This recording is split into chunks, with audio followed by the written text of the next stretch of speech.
Now, my problems prior to this, my lead term was only a 1.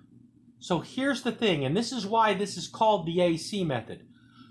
You multiply your upfront value times your last value, because this is the form that this is written in, okay? This is basically how we write a quadratic. Quadratic because it's squared. So in other words, what's in front of the x squared is your a, what's in front of the x is your b, what's the number by itself is your c. The reason we call it the AC method, and as I said, all the other ones we did prior to this, a was 1. But we call it the AC method is because we multiply these values to get a single number.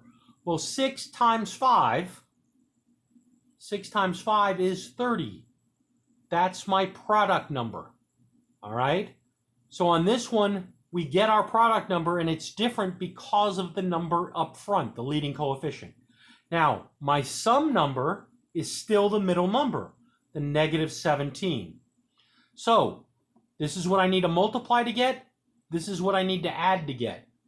Now, because I'm multiplying to get a positive 30 and adding to get a negative 17, both numbers have to be negative.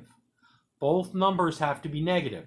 So negative 1 times negative 30, well, that gives me 30, doesn't add to give me negative 17. Negative 2 times negative 15, whoop, there we go. It adds to give me negative 17. So that's how I split the middle term again. So I'm going to go ahead and write this out. 6x squared. I'm going to split the middle term to a negative 2x plus, or actually I guess in this case a minus, 15x. Those add to give you the negative 17x plus 5. Now, I look for what I could factor out of my first two terms. I have a 6 and a 2, so it's going to be a 2. Both of them have x's, so I factor out a 2x, which leaves me with 3x minus 1. So I'm looking for a 3x minus 1 over here. Well, I have a negative 15x, so I'm going to factor out a negative 5, which leaves me with a 3x.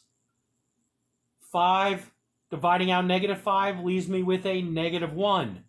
Both my parentheses are the same. And by the way, the minute you're able to find the two numbers that add to give you the 1 and multiply to give you the other, it will always factor to a common value like this.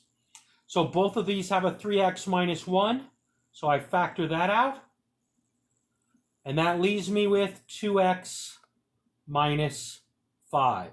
So my factored answer from the original problem is 3x minus 1 times 2x minus 5, and that would multiply back to give me the first problem, the beginning answer.